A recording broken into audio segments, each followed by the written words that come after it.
Vamos para a pergunta 924.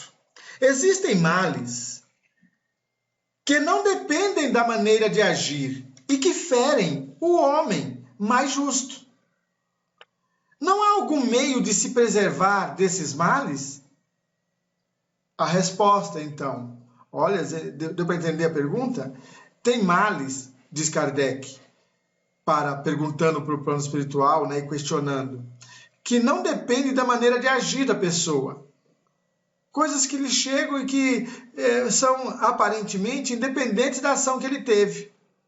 Aparentemente, tá bom, gente? Não há algum meio de preservar essa pessoa desses males que lhe atingem? Seria mais ou menos esta a questão. Tá? O atingido deve resignar-se e sofrer sem queixas, se deseja progredir. Entretanto, encontra sempre uma consolação na sua própria consciência, que lhe dá a esperança de um futuro melhor, quando ele faz o necessário para obtê-lo. E aqui eu dou graças a Deus, gente, do plano espiritual ter estendido um pouco mais, porque muita gente tem fazido pouco caso dessa questão de resignação. Como o plano espiritual aqui, leiam a pergunta 924 e a resposta. Diz o plano espiritual na resposta que encontra sempre consolação este homem atingido por malefícios ou por situações adversas ou aflições de diversa maneira. Ele encontra sempre consolação na sua própria consciência. Então, a tomada de consciência, o despertar da consciência, permite que algumas pessoas, quando alcançam esse patamar, elas enxerguem melhor a sua vida e façam acontecer de um modo mais eficaz. Ok. Que lhe dá esperança de um futuro melhor. Então, tomando consciência, ou seja, despertando poderes internos dentro de nós, que estavam talvez adormecidos ou encobertos por alguns véus, descortinando esses véus, nós vamos então adquirindo solidez nas verdades que vão surgindo, seja brotando, seja revelando-se para nós. Nós vamos tomando posse dessas verdades, isso vai aprimorando nossa consciência, e quem toma consciência, consequentemente, começa a agir de um modo diferente, um modo mais elevado, é o que se espera, porque essa consciência maior, ela tem ligação com a verdade, e a verdade é Deus. Então nós cremos, dentro do nosso horizonte de hipótese possível, de que esta verdade, esse horizonte que é Deus, nos torna melhor, a partir do momento que nós vamos tomando consciência. E essa tomar consciência fortalece a nossa esperança no futuro melhor. Hoje está assim, mas amanhã não há de ser assim. Quando, e aí aqui vem as palavras mágicas, né? Quando este homem ou esta mulher, tá bom, gente? Eu estou falando de um jeito mais amplo, né? Humanidade. Quando ele faz o necessário para obter este futuro melhor. E aqui é que eu dou graças a Deus. Porque vejam a primeira parte da resposta. O atingido deve resignar-se e sofrer sem queixas, se deseja progredir. Como é que alguém deseja progredir e como é que alguém vai progredir sem agir nesta intenção? Não tem como. Se há progresso, há trabalho, seja trabalho íntimo, interno, seja trabalho externo, trabalho que se faz para os outros, enquanto se trabalha em si mesmo. Quer progredir? Ótimo! Então essa resignação que o plano espiritual fala aqui na resposta da pergunta 924 é uma resignação ativa. Não é uma resignação passiva, daquela de quem diz: Deus sabe o que faz e quando Ele quiser, eu melhorarei. Não! Deus quer que você melhore já. Seja lá o que for que queira melhorar. Agora, para melhorar já, é necessário ter a consciência do patamar em que você está, ou seja, onde eu estou e o que eu posso fazer para sair de onde eu estou, no campo sentimental, familiar, profissional, de vida, de prosperidade. O que eu posso fazer? Porque se eu me revoltar, e aí vem a continuação da resposta lá, né? O atingido deve resignar-se, resignação ativa, e sofrer sem queixa, ou seja, sem reclamar. Porque conhece o patamar onde está, não fica resmungando, blasfemando, falando mal, xingando a sua situação. E pelo que nós aprendemos da lei de atração, isso acaba trazendo mais situações ruins ainda. A pessoa fica reclamando: olha o que fizeram comigo, me mandaram embora, e agora? O que é que vai ser feito? E xinga o patrão, e xinga o ex-patrão, e xinga o supervisor, e xinga todo mundo, tá? E aí depois acaba descobrindo que vai ter que batalhar na justiça para receber seus direitos. Ou seja, o que poderia ser tranquilo, para ele vai ser mais luta ainda. Por quê? Porque a lei, segundo a lei de atração, aquilo que nós focamos e vibramos, vem mais para nós. Então, não se queixe, não fique se queixando, se lamuriando, tá? Não fique dizendo que Deus errou. Deus não erra. E outra coisa, é uma responsabilidade nossa a situação que estamos vivendo. E é por isso que na pergunta aqui, eu disse que, de certa forma, ou relativamente, não é? Existem males que não dependem da maneira de agir e que ferem o homem mais justo. E aí aqui está uma coisa que é para nós pensarmos. Nós aprendemos em doutrina espírita que realmente o homem justo, que ele está aí, vamos considerar que ele está justo, e que sofre algum tipo de situações que não são boas, como nada ocorre por acaso, se a causa não está nessa vida, só pode estar em vidas passadas. Porque não? Deus é bom, Deus é bom, Deus é bom, Deus é justo, Deus é amor. Nada vai nos acontecer se não tiver sido combinado para o nosso crescimento ou se não tiver a causa em nós mesmos durante essa eternidade da vida. Todos nós. Então, pode não estar vendo agora que há motivos, mas há motivos para que ele passe pelo que está passando. E se ele se resignar ativamente, resignação ativa eu entendo, Senhor, pelo que estou passando. Talvez eu não tenha toda a compreensão do contexto, mas eu sei, meu Pai, de que o que eu estou passando é para o meu aprimoramento. E se é para que eu aprenda e supere, sublime, avance mesmo assim, é o que eu farei. Isso é resignação ativa. Por isso que é muito bom quando o plano espiritual diz que quando este homem fizer o necessário, vai obter um futuro melhor. Quando ele fizer o necessário, fizer ou fazer, é de agir, é de atuar, é de construir o seu futuro melhor. Hoje, Kardec pergunta assim: por que Deus beneficia com os bens da fortuna certos homens que não parecem merecê-los? Aos nossos olhos, hein? Repetindo a pergunta, por que Deus beneficia com os bens da fortuna certos homens que não parecem merecê-los?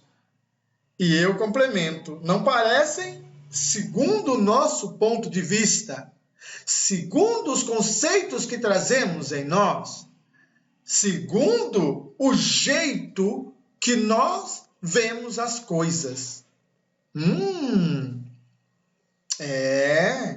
Vamos ver a resposta. Esse é um favor aos olhos daqueles que não enxergam além do presente. Olha aí. Então, eu só estou dizendo isso, fazendo essa pergunta, porque eu estou olhando aqui, só no presente. Mas eles dizem algo a mais ainda na resposta sobre essa questão de riqueza. A fortuna é uma prova geralmente mais perigosa do que a miséria. Uau! Então, primeiro, é necessário contextualizar. Eu estou vendo a partir desse patamar. Eu estou olhando aqui as coisas no meu campo presente, sem ver passado e sem ver futuro. E principalmente analisar o passado, para distinguir ou saber contextualizar o presente. E aí o plano espiritual está dizendo, ou seja, a pergunta e o plano espiritual, de certa forma, está dizendo para nós que vamos seguir em frente. Não está proibindo e não está penalizando a fortuna. Por isso, aqueles que quiserem ser afortunados, fortunas materiais e tudo mais, está tudo bem. Ocorre que o plano espiritual já está avisando. Olha, a fortuna geralmente é mais perigosa do que a miséria. E aí, gente, aí não tem para ninguém. Só mesmo se agarrando na mão de Deus. Só assim, para se sentir livre realmente e abençoado. Livre e abençoado. O que eles estão dizendo para nós é que a fortuna facilita tantas coisas e faz com que a gente se sinta tão empoderado que alguns de nós vai se exceder. E por que nós nos excedemos? Porque a nossa mente talvez não tenha sido trabalhada, educada e construída de um modo a absorver de modo elevado as fortunas. Alguns de nós carecem de estudo, de técnica, de compreensão e de empatia com as verdades divinas para poder melhor trabalhar fortunas. Lembram da parábola dos talentos? Deus deu, ou seja, o Senhor daquela vinha, daquele terreno, não é? Daquela fazenda, deu a cada um dos seus servos segundo a sua competência, segundo as habilidades que cada um tinha. A um servo ele deu 5 talentos, ao outro servo ele deu 2 talentos, e ao terceiro servo ele deu 1 talento. O Senhor que deu o talento para cada um, sabia a competência, o discernimento, sabia o preparo psicológico que cada um tinha. Em que nível está a inteligência? Em que nível está o equilíbrio emocional? Em que nível está as certezas e as coragens de ousar de cada um? Esse Senhor sabia. Ele conhece cada um dos seus servos, assim como Deus conhece a cada um de nós. Então, se ele desse 5 talentos àquele que ganhou 1, o desperdício poderia ser maior e o prejuízo tão maior quanto. Poderia haver prejuízos. Se com 1 talento ele teve medo, com 5 talvez lhe desse desespero. Talvez ele trocasse os pés pelas mãos, como nós costumamos dizer. E com isso, ele fosse ou ficasse inviabilizado de crescer e prosperar. Seria um grande mal para ele. E o Senhor, segundo a parábola de Jesus, diz para este servo que enterrou seu talento, que recebeu 1 só e enterrou, servo mau e infiel. Olha que coisa.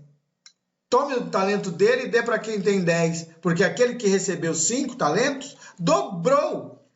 Investiu e dobrou. E agora, ao invés de 5, ele tinha 10. E sabe o que ele fez? Deu os 10 para o seu senhor. Porque ele reconhece que ele fez o que fez com os recursos que aquele seu senhor lhe deu. Tudo pertence ao Senhor.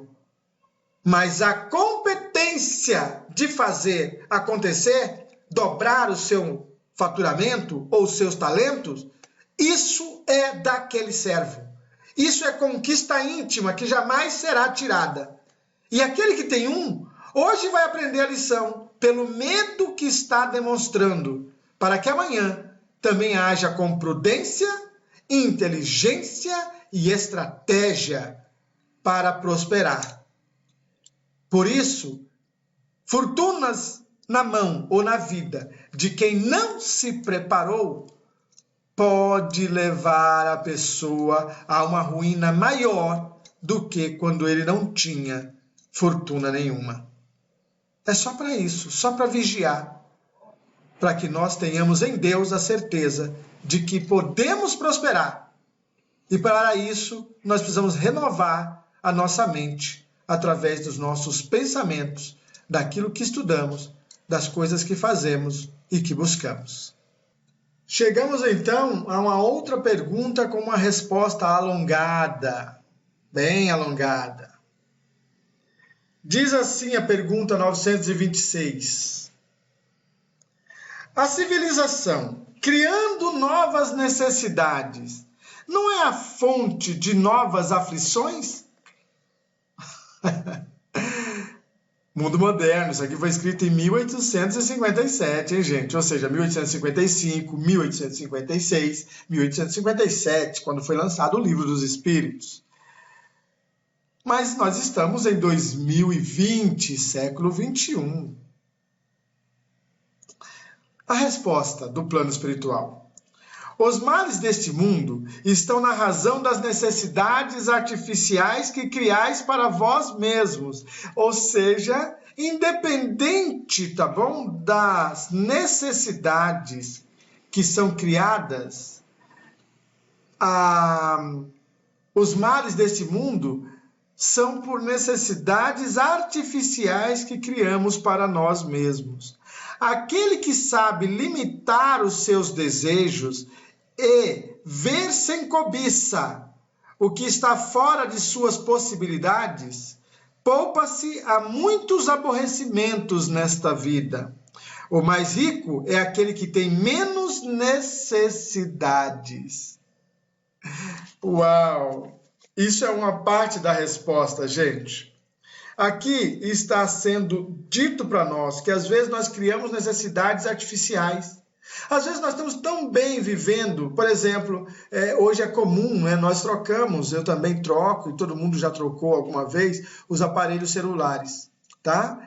E uns de nós, eu tive vivendo isso esses dias com meu familiar, tá? E minha mãe precisava ter um app para poder facilitar um pouquinho as coisas, ela estava se deslocando, e se ela tivesse aquele app, aquele aplicativo, no seu celular, já iria facilitar para que ela não se deslocasse tanto.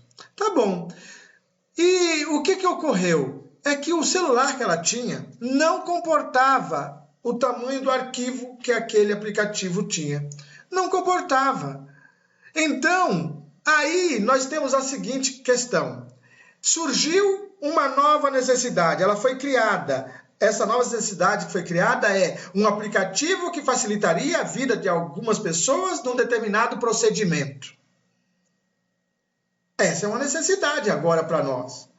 Só que, às vezes, a pessoa não tem o equipamento necessário para aquele aplicativo rodar ou ser baixado. E aí agora a pessoa criou uma nova necessidade. Ou seja, eu preciso de um celular que geralmente é mais caro para que eu tenha aquele aplicativo. E aí fica a pergunta, bom, até hoje eu sempre procedi de uma determinada maneira sem o tal do aplicativo. Esses procedimentos ou as maneiras que eu estou fazendo está me incomodando muito? Está havendo mais dificuldades? Eu estou ficando mais cansado? O que justificaria eu gastar mais, sendo que talvez eu nem tenha esse planejamento de gasto, ou este tipo de gasto vai fazer com que eu pare outras necessidades ou não atenda outras necessidades, só por causa desse aplicativo que não cabe no meu celular hoje. Será? Será que é tão necessário assim? Essa é uma questão que cada um vai ter que resolver por si mesmo. Porque fizeram ou contemplaram a gente como uma nova necessidade. Esse tal aplicativo que está aí, que vai facilitar a vida de algumas pessoas. Só que o meu equipamento não comporta o aplicativo. Eu preciso de um equipamento melhor. Um equipamento melhor vai despender mais recursos. Eu preciso de mais dinheiro. Eu preciso de despender um pouco mais para poder obter esse novo aparelho.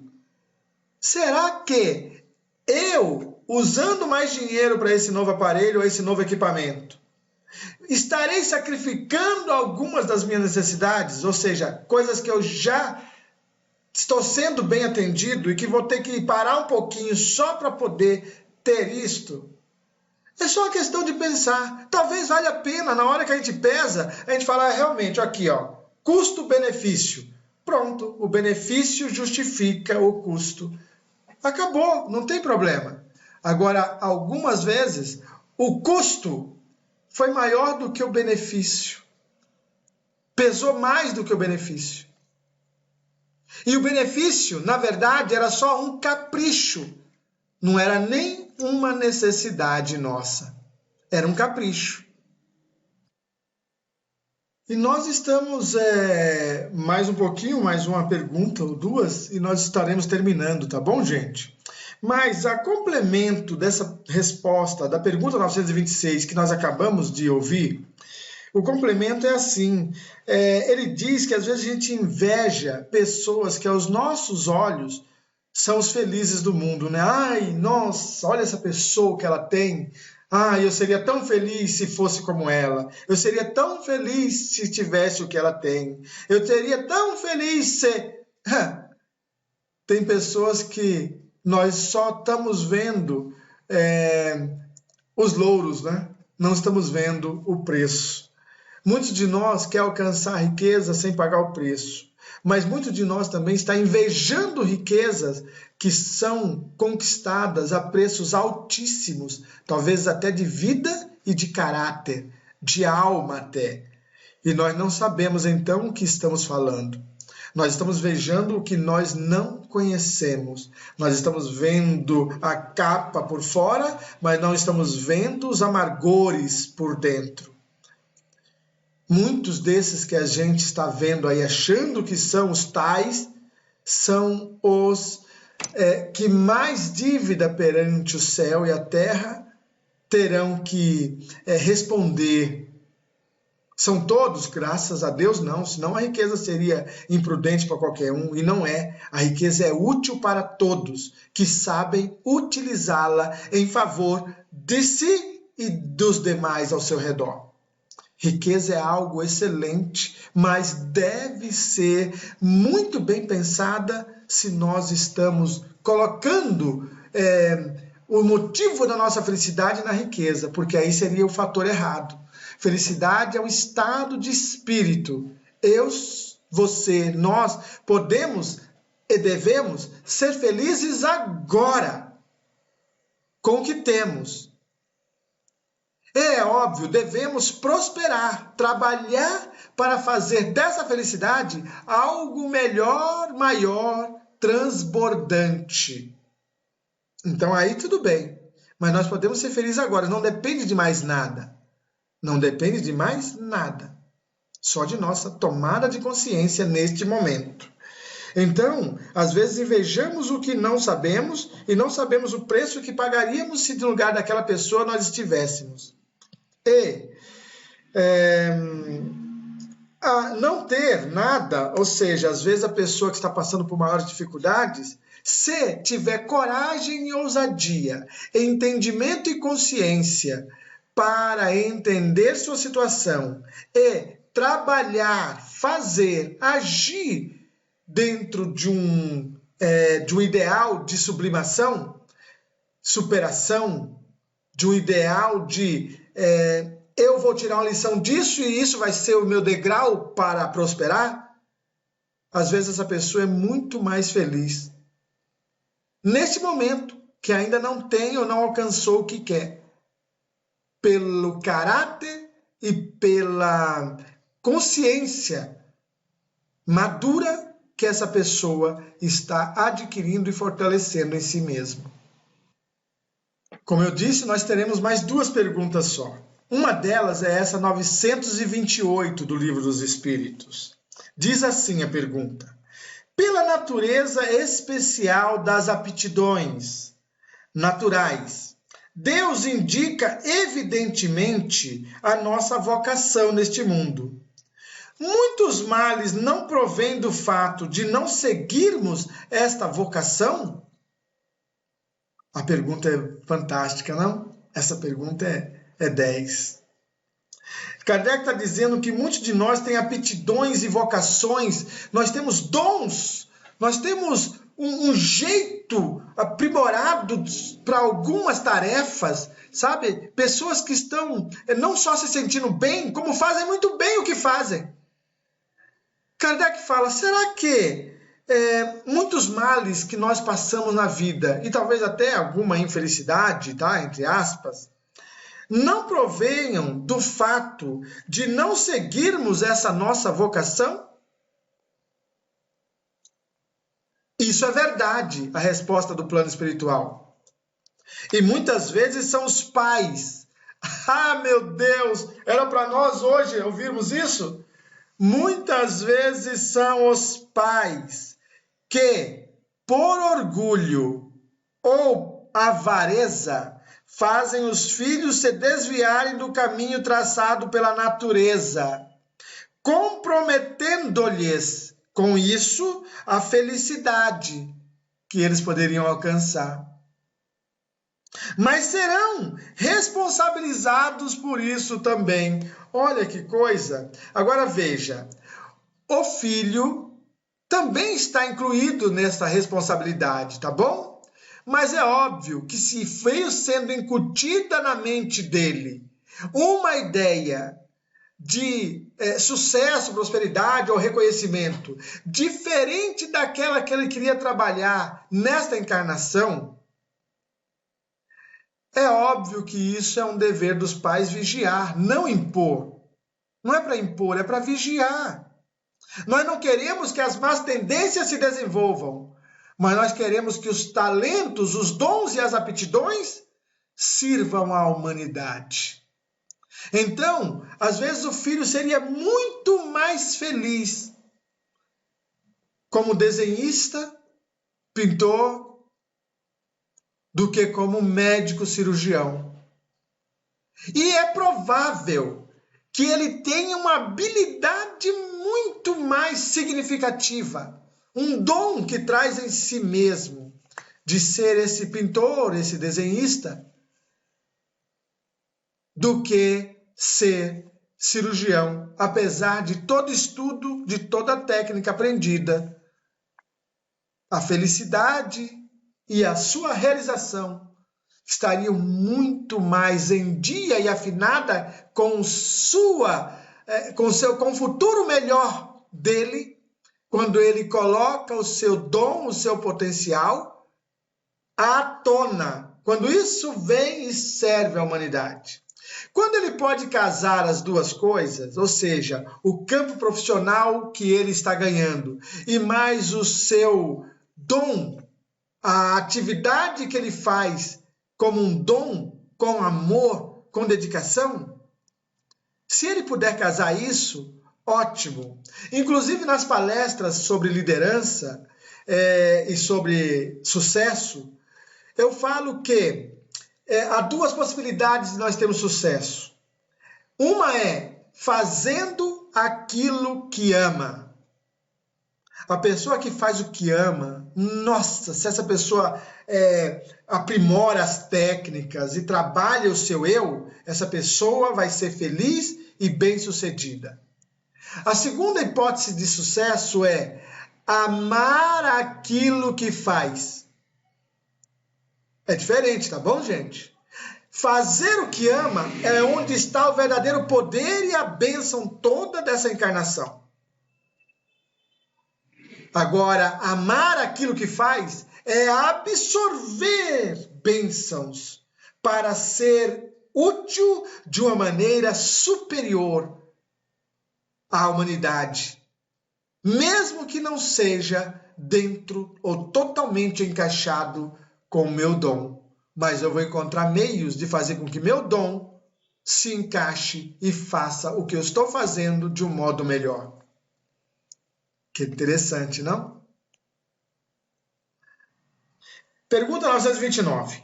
Há pessoas que, privadas de todos os recursos, mesmo quando reine a abundância em seu redor, não veem outra perspectiva de solução para o seu caso a não ser a morte. O que devem fazer essas pessoas? Deixar-se morrer de fome?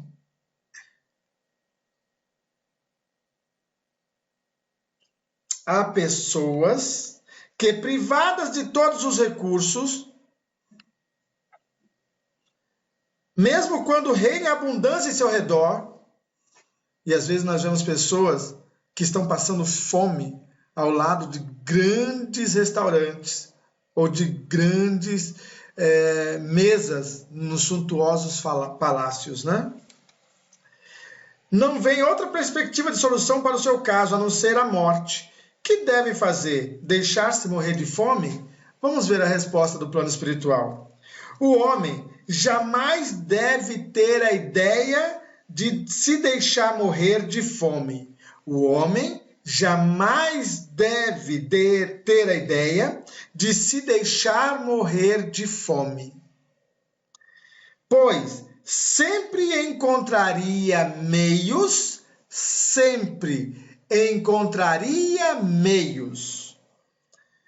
de se alimentar. Se o orgulho não se lhe interpusesse entre a necessidade e o trabalho. Oh, nossa! Senti o chicote estralando. Palavras singelas e amorosas que nos chegam e que nos fazem realmente pensar. Deus, é fácil falar aqui, né? É fácil falar. É fácil para muitos de nós falarmos. Para quem é assim já treinado nas suas oratórias, como eu e alguns outros, é fácil falar. Nós falamos muito e às vezes a boca fala algo que estremece o nosso coração, chega até a atemorizar a nossa consciência. Diz o plano espiritual: o homem jamais deve ter a ideia de se deixar morrer de fome, pois sempre encontraria meios de se alimentar, sua subsistência. Se o orgulho não se lhe interpusesse entre a necessidade que tem e o trabalho que pode realizar. Uau! E continua a resposta, só para nós fecharmos. Frequentemente dizemos que não há profissões humilhantes e que não é o ofício que desonra, não é o tipo de trabalho que vai desonrar ninguém, mas dizemos para os outros e não para nós mesmos. Gente do céu, Deus de misericórdia e poder, Deus de misericórdia e poder. Alguns vão realmente entender o porquê desta minha consternação. Porque é fácil falar para os outros. Vá lá, aceita momentaneamente. Dá para você fazer isso, dá para fazer aquilo, aceita momentaneamente. Mas, quando é para nós mesmos, talvez a gente haja, como diz o plano espiritual, com um certo orgulho, com uma certa vaidade, com um certo amor próprio, com um certo egoísmo. E aí a gente não se permite trabalhar em outras coisas, achando que será menos honroso. Deus abençoe aos homens e mulheres de boa vontade.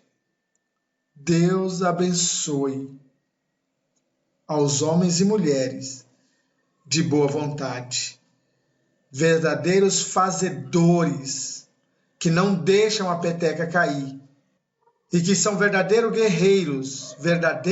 guerreiros, no que diz respeito ao talento que desenvolvem para sustentarem suas famílias.